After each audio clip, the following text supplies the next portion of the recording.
religion and spirituality and any kind of person's perception is exactly what they need. And that goes with Holy Scripture, Holy Text is like, there's not one way to make it. There's not one way. Hmm.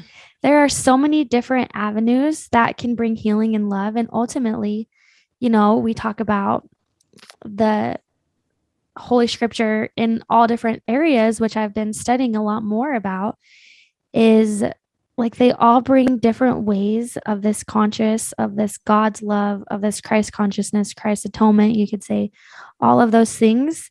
It's all brought in together, just said and spoken differently. And Wow, yet we so have true. so much division, but ultimately it's all saying the same thing, just different wording. The context is very similar. And so that's been a big eye opener for me is I don't feel like I'm as judgmental or as black and white that it has to be one way because there are times where maybe Christianity is extremely wounding for someone and they might need to take a step back and do a lot more yoga or meditation or give themselves space to connect into God or to connect into the great Hmm. creator in a different way. And none of that's bad and wrong because we all came here to live our own unique spiritual journeys. And that's Yes. one thing that I stand by 100% is like no one should have the ability to tell anyone what their spiritual journey in this life is going to be except for that individual. And I say that Hmm. because I gave my power away so many times to other people. And I remember Hmm. talking to you a lot about this and just feeling so torn. And I remember us both discovering through meditation and journey work that religion and spirituality and any kind of person's perception is exactly what they need. And that goes with Holy Scripture, Holy Text is like, there's not one way to make it. There's not one way. Hmm.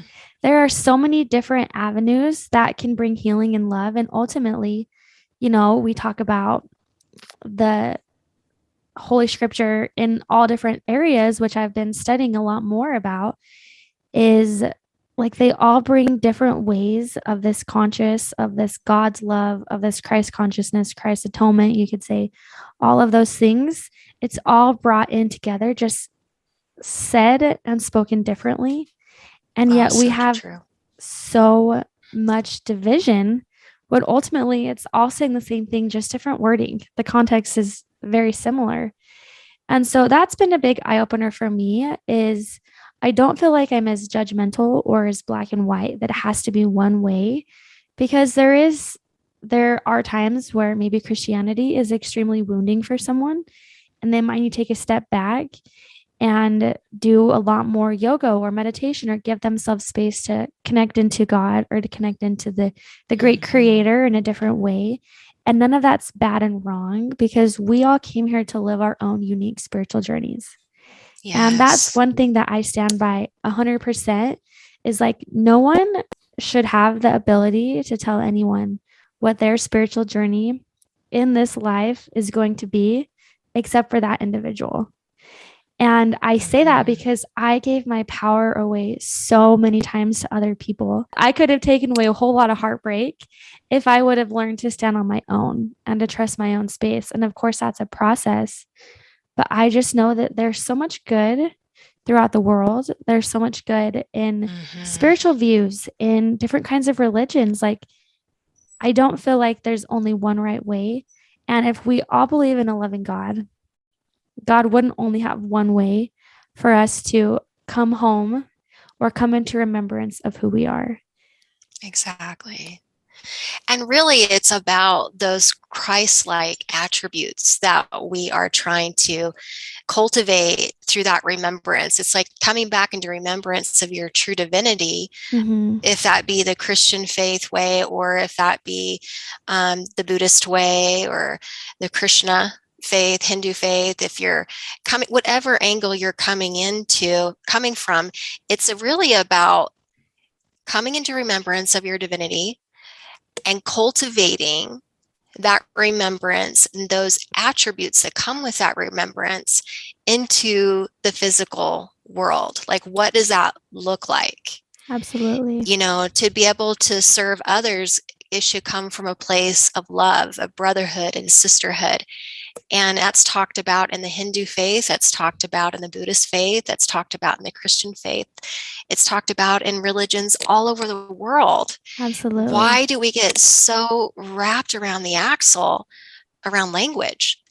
Why do we get so caught there? Like it Yeah. has, like we have monopoly. And this reminds me of a teacher that spoke the other day. What you were saying just kind of brought me back to this talk that she did. She's like, who are we to think as Christians that we have monopoly over Christ's teachings and cultivating the attributes of Christ energy or consciousness in the world? She's like, it shouldn't matter what faith you come to.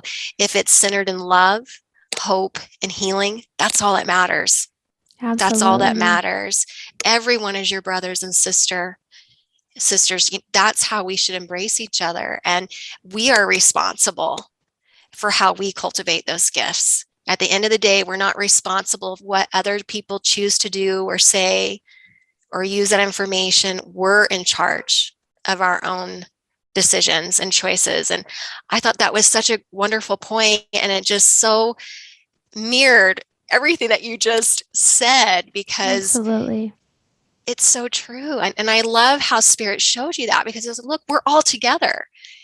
Yeah. We were not in clubs here. We We're all didn't cast people navigating out. this human journey in these meat suits.